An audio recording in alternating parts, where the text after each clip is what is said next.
ನಮಸ್ಕಾರ, ಶುಭೋದಯ ಪ್ರೀತಿಯ ವೀಕ್ಷಕರೆಲ್ಲರಿಗೂ ಸಂಕಲ್ಪ ಸುದ್ದಿ ಕಾರ್ಯಕ್ರಮಕ್ಕೆ ಆತ್ಮೀಯ ಸ್ವಾಗತ ಹೇಳ್ತಾ ಇರೋದು ನಾನು ಅನುಷಾ. ಫಸ್ಟ್ ಟೈಮ್ ಚಾನಲ್ ವೀಕ್ಷಿಸ್ತಾ ಇದ್ದೀರಾ ಅಂದರೆ ಈಗಲೇ ನಮ್ಮ ಚಾನಲ್ನ ಸಬ್ಸ್ಕ್ರೈಬ್ ಮಾಡಿ, ನಮ್ಮ ವಿಡಿಯೋಸ್ನ ಲೈಕ್ ಮಾಡಿ.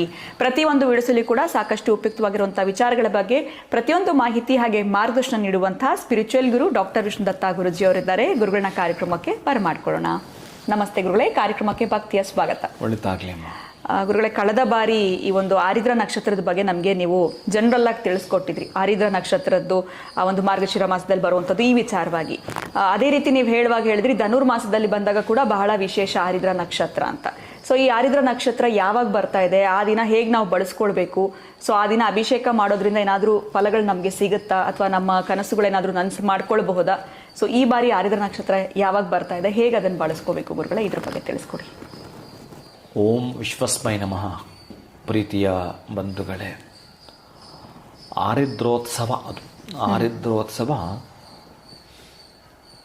ಜನವರಿ 3ನೇ ತಾರೀಕು. ಅವತ್ತು ಪೂರ್ಣ ನಕ್ಷತ್ರ ಇರುವಂಥದ್ದರಿಂದ ಪ್ರಾತಃ ಕಾಲಕ್ಕೆ ನೀವು ಮಾಡಿಕೊಳ್ಳೋದಾದರೆ, ಪ್ರೀತಿ ಬಂಧುಗಳೇ, ಮೊನ್ನೆ ನೀವೇನು ಮಾಡಿದ್ರಿ, ಎಷ್ಟೋ ಜನ ದೇವಸ್ಥಾನಕ್ಕೆ ಹೋದ್ರಿ, ಬಂದರೆ ಸ್ವಲ್ಪ ಅವತ್ತು ನಕ್ಷತ್ರ ಬೇಗ ಮುಗಿದೋಗ್ತಾ ಇತ್ತು. ಕೆಲವರು 6ನೇ ತಾರೀಕು, ಕೆಲವರು 7ನೇ ತಾರೀಕು. ಒಟ್ಟಾರೆಯಾಗಿ ಆ ನಕ್ಷತ್ರದ ಸುವಾಸನೆ ನೆಕ್ಸ್ಟ್ ದಿನಕ್ಕೂ ಕೂಡ ಬೀರಿರುವಂಥದ್ದು, ಏನೂ ತೊಂದರೆ ಇಲ್ಲ, ಅದ್ಭುತ. ಆದರೆ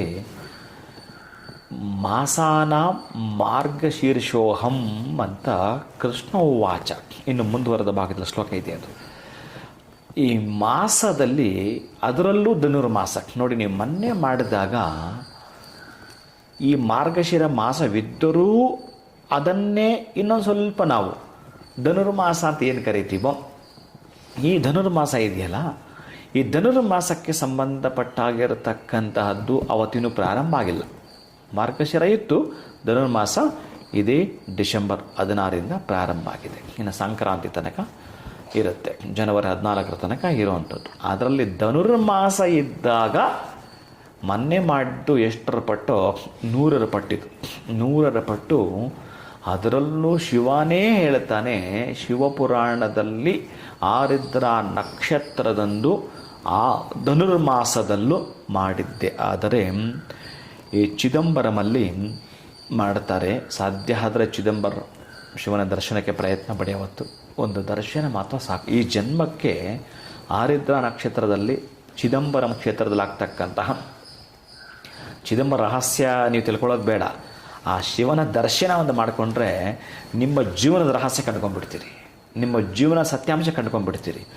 ಆಮೇಲೆ ಈ ಆರಿದ್ರ ನಕ್ಷತ್ರದಲ್ಲಿ ಅಭಿಷೇಕವನ್ನು ಮಾಡಿದ್ರೆ, ನಮ್ಮ ಈ ವೇದ ಪಂಡಿತರು, ಕೆಲವೊಂದು ಹುಡುಗರು ಅನೇಕ ಹಣ್ಣುಗಳ ರಸವನ್ನು ಈ ಭಸ್ಮಗಳ ಆ ವಿಭೂತಿಯಿಂದಲೂ, ಗಂಧ ಚಂದನಾದಿ ಹರಿದ್ರ ಕುಂಕುಮಗಳಿಂದಲೂ ಎಷ್ಟು ಚೆನ್ನಾಗಿ ವ್ಯವಸ್ಥೆ ಮಾಡಿದ್ರು ಅಂತ, ನಾನು ಅಭಿಷೇಕ ಮಾಡೋಳಿಗೆ ತುಂಬ ಅದ್ಭುತವಾಗಿ ವ್ಯವಸ್ಥೆ ಮಾಡಿದ್ರು. ಅದನ್ನು ನೋಡಲಿಕ್ಕೆ ಒಂದು ಪರಮಾನಂದ. ಆ ಬ್ರಾಹ್ಮಿ ಮುಹೂರ್ತದಲ್ಲಿ ಪ್ರಾರಂಭ ಮಾಡ್ತೀನಿ ಅಂತಂದ್ರೆ, ನೀವು 3 ಗಂಟೆಗೋ 4 ಗಂಟೆಗೋ 5 ಗಂಟೆಗೋ 6 ಗಂಟೆಗೆ ಪ್ರಾರಂಭ ಮಾಡ್ತೀನಿ ಅಂದ್ರೆ ಮಾಡಿ. ಅದೇ ಒಂದು ವಿಶೇಷ ಇದೆ ಪ್ರೀತಿಯ ಬಂಧುಗಳೇ, ಅವತ್ತು ಮೇಲಿರ್ತಕ್ಕಂತಹ ನಕ್ಷತ್ರ ಮಂಡಲವನ್ನು ನೀವು ನೋಡ್ತೀನಿ ಅಂತಂದರೆ, ಆ ನಕ್ಷತ್ರ ಮಂಡಲ ನಿಮಗೆ ಒಟ್ಟಾರೆ ಒಂದಷ್ಟು ನಕ್ಷತ್ರಗಳು ಒಟ್ಟು ಕಾಣಿಸ್ತವೆ. ನಟರಾಜನ ಆಕೃತಿಯಲ್ಲಿ ಇರ್ತಾವಂಥವು. ನಟರಾಜನ ಆಕೃತಿಯಲ್ಲಿರ್ತಕ್ಕಂತಹ ಆ ನಕ್ಷತ್ರಗಳಲ್ಲಿ ಒಂದೇ ಒಂದು ನಕ್ಷತ್ರ ಸ್ವಲ್ಪ ಜಾಸ್ತಿ ನಿಮಗೆ ಬ್ರೈಟ್ ಕಾಣ್ತಾ ಇರುತ್ತೆ. ಅದು ಆರಿದ್ರ ನಕ್ಷತ್ರ, ಅದು ಆರಿದ್ರ ಶಿವನ ಹಣೆ. ಅದು ತುಂಬ ಹೆಚ್ಚು. ಅದನ್ನೊಂದು ಸಲ ನೀವು ದರ್ಶನ ಮಾಡ್ಕೊಳ್ತೀನಿ ಅಂತಂದರೆ, ಈ ಜನ್ಮದಲ್ಲಿ ಬಹುಶಃ ನಿಮ್ಮ ಮಕ್ಕಳಿಗೆ ವಿದ್ಯಾವಂತರಾಗಿದ್ದಾರೆ, ಬುದ್ಧಿವಂತರಾಗಿದ್ದಾರೆ. ನೆಕ್ಸ್ಟು ಅವರ ಜೀವಮಾನದಲ್ಲಿ ಮದುವೆ ಆಗಿ ಮಕ್ಕಳಾಗಿ ಅಲ್ಲೆಲ್ಲೋ ತೊಂದರೆಗಳು ಬರ್ತಾವಲ್ಲ, ಯಾವ್ಯಾವ ತೊಂದರೆಗಳಿದಾವಲ್ಲ, ಆ ತೊಂದರೆ ಪಟ್ಟು ಹೇಳ್ಬೇಕಾ ನಾನು? ಅದು ಹೇಳೋದೇ ಬೇಡ. ಒಂದು ಆರಿದ್ರ ನಕ್ಷತ್ರದಂದು ನೀವೇನಾದರೂ ಶಿವನಿಗೆ ಮೊದಲೇ ಅಭಿಷೇಕ ಪ್ರಿಯನಾಗಿರತಕ್ಕಂಥ ಮಹಾನುಭಾವನೆಗೆ ಆರಿದ್ರೋತ್ಸವ ಖುಷಿ ಸಂತೋಷವಾಗಿ ಆನಂದವಾಗಿ ಅಭಿಷೇಕವನ್ನು ಕೈಗೊಳ್ಳುತ್ತೀನಿ ಅಂತಂದರೆ, ಅಂತಹದ್ದನ್ನು ಮುಂದೆ ಬರ್ತಕ್ಕಂತಹದ್ದನ್ನೂ ಕೂಡ ಹೋಗಲಾಡಿಸ್ತಾನಂತೆ ಶಿವ. ಇನ್ನು ಇರೋದನ್ನಂತೂ ಕಷ್ಟಗಳನ್ನು ಪೂರ್ಣವಾಗಿ ಅವ ತೆಗೆಯಲ್ಪಡ್ತಾನೆ. ಜೊತೆಗೆ ನೀವು ಏನು ಉದ್ದೇಶ ಇಟ್ಕೊಂಡಿದ್ರಿ, ಏನೋ ಒಂದು ಆಕಾಂಕ್ಷೆ ಇಟ್ಕೊಂಡಿದ್ರಲ್ಲ, ಆ ಬೇಡಿಕೆ ನನಗೆ ಬೇಕು ಅಂತಂದ್ರಲ್ಲ, ಅದು ಯಾಕಷ್ಟು ಶೀಘ್ರವಾಗಿ ಅವ ಕರುಣಿಸಿಕೊಳ್ತಾನಂತೆ.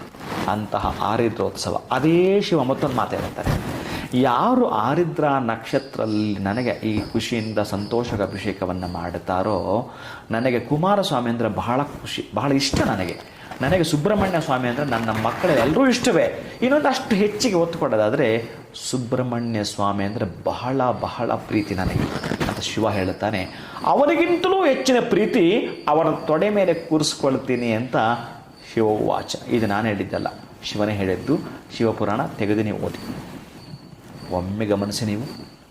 ಆ ದಿವಸ ಅಭಿಷೇಕ ಮಾಡಿದ್ರೆ ಅವರೆಲ್ಲರೂ ಕೂಡ ಶಿವನ ಮಕ್ಕಳನ್ನು ತೊಡೆ ಮೇಲೆ ಕೂರಿಸ್ಕೊಂಡು, ಈಗ ನಾವು ಮಕ್ಕಳನ್ನ ಕೂರಿಸ್ಕೊಂಡು ಏನು ಬೇಕು ಪುಟ್ಟ, ನಿನಗೆ ಏನು ಬೇಕು, ಯಾವ ಚಾಕ್ಲೇಟ್ ಬೇಕು ಅಂತ ಕೇಳ್ತೀವಲ್ಲ, ಆ ಮಗು ನಗನಗ್ತಾ ಏನೋ ಒಂದು ತೊದಲು ನುಡಿಯಿಂದ ಅದು ಹೇಳಿದರೆ ನಾವು ಕೊಟ್ಟಾಗ ಎಷ್ಟು ಆನಂದ ಆಗುತ್ತೆ. ಹಾಗೇ ಶಿವ ನಿಮ್ಮನ್ನು ಆರಿದ್ರ ನಕ್ಷತ್ರ ನೀವು ಮಾಡಿದ ಸೇವೆಯಿಂದಕ್ಕೆ ಅವ ಕೂರಿಸಿಕೊಂಡು ನಿಮ್ಮ ಬೇಡಿಕೆಗಳನ್ನ ಶೀಘ್ರವಾಗಿ ಈಡೇರಿಸ್ತಾನೆ. ಅಂತಹ ಅದ್ಭುತವಾದ ನಟರಾಜನ ಆಕೃತಿ ಇರತಕ್ಕಂಥ ದಿನ.